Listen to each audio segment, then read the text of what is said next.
Chief જજે આ case જોઈને ડંકી ફિલ્મ યાદ આવી ગઈ.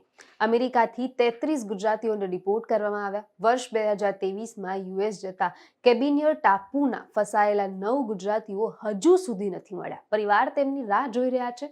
વિગતવાર વાત કરીએ આ વિડીયો દરમિયાન. નમસ્કાર, હું જાનવી બારોટ આપનું બીબી ન્યૂઝ ગુજરાતમાં હાર્દિક સ્વાગત કરું છું.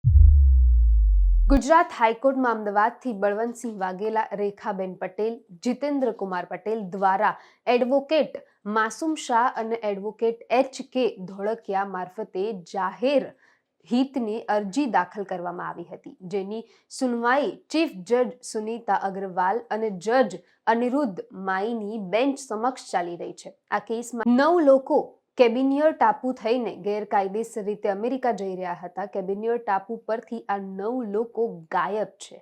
અરજદારના વકીલ કોર્ટ સમક્ષ જણાવ્યું હતું કે તેમના સુપુત્રો દ્વારા ગાયબ થયેલા લોકો વિશે કેટલીક માહિતી પ્રાપ્ત થઈ છે. 9 લોકો ફ્રાન્સ અંતર્ગત કેબિનિયર ટાપુમાંથી 3 ફેબ્રુઆરી 2023થી ખોવાઈ ગયા છે.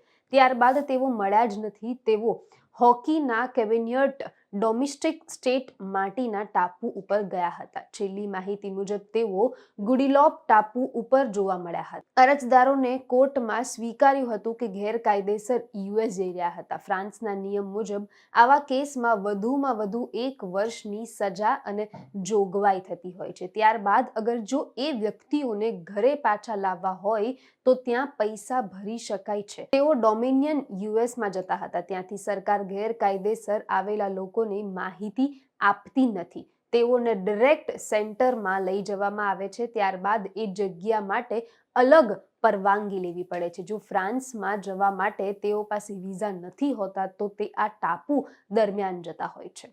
વધુ માહિતી, વધુ સમાચાર સાથે ફરી મુલાકાત કરીશ. હાલ મને રજા આપો. નમસ્કાર.